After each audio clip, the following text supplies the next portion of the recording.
If you eat right and do a certain things with your body, you see very effortlessly, within 3 to 4 weeks, you can drop your sleep quota anywhere between 2 to 3 hours. Food is not a religion, food is not a culture, food is just the fuel for this machine. Yes, there may be cultural aspects to the tastes, there may be even religious tinge to the food over a period of time, but essentially food is fuel for this body.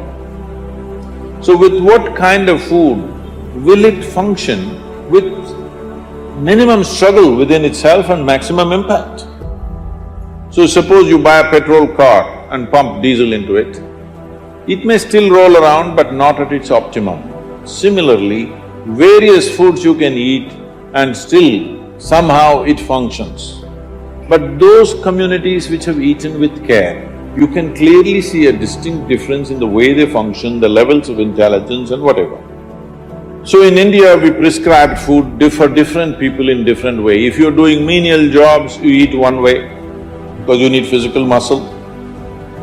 If you're doing other kinds of trading and other kinds of activities, you eat another way.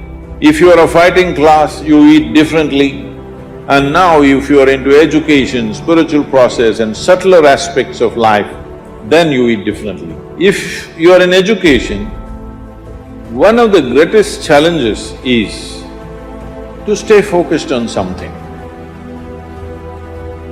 The goddamn textbook is written for an average intelligence. It's a common prescription. It's not written for the brilliant student.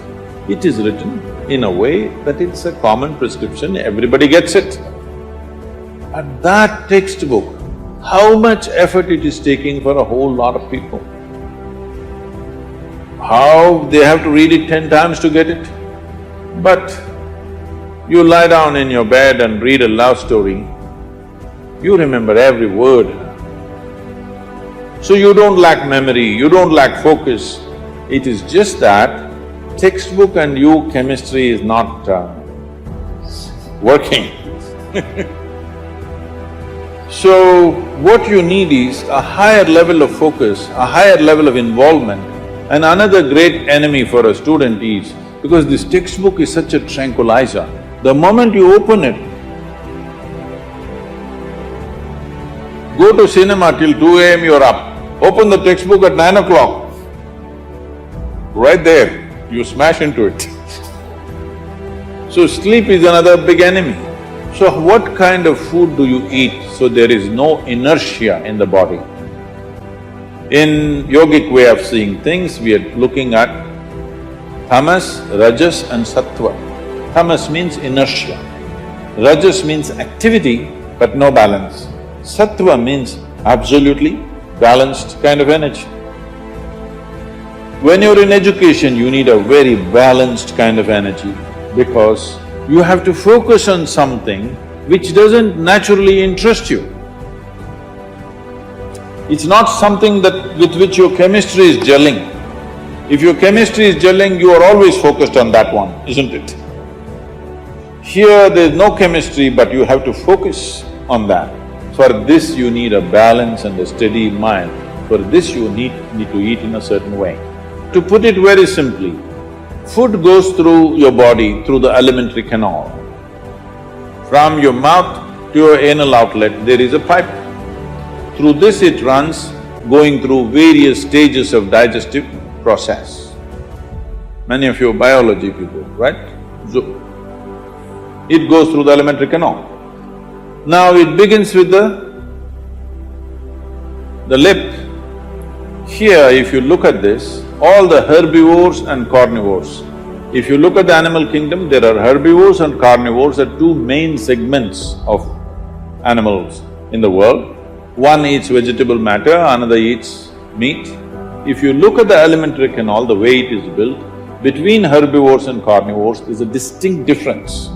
Everything in the human being suggests that you are naturally a herbivore, but for the sake of survival, we became carnivores. If you look at the jaw movement, all the carnivorous animals have only cutting action. Herbivores have cutting and grinding action.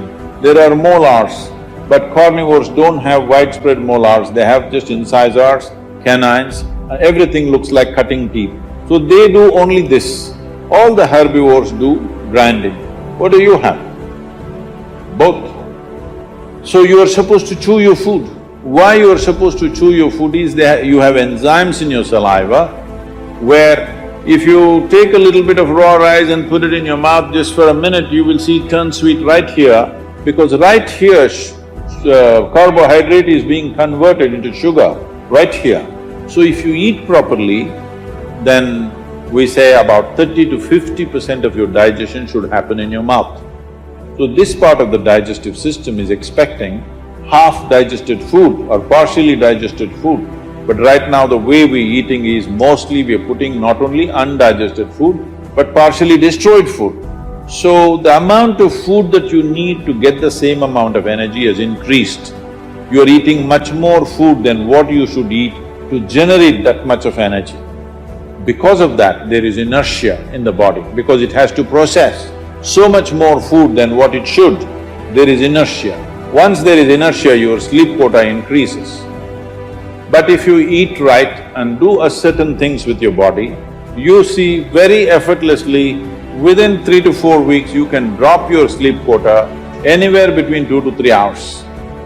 1.5 to 3 hours very easily you can drop if you just eat consciously and just learn to sit properly, just the posture, your geometry of the body and what goes into the system. If you just manage these two things, you will see sleep quota will just come down like that. Just to tell you, for over 25 years, I have largely managed with an average of 2.5 hours of sleep. Now I'm getting lazy and I'm sleeping, averaging somewhere around 4.5 hours now, but 7 days of the week, okay? 365 days, non-stop, on, almost every day. So, it's a non-stop activity. And today many people around me have learned to do this. Over 100, 150 people around me are doing this kind of activity, averaging 4 hours sleep and 7 days of the week, they're on, all the time. And they are not irritated, they are not frustrated, they're joyful and they're wonderful.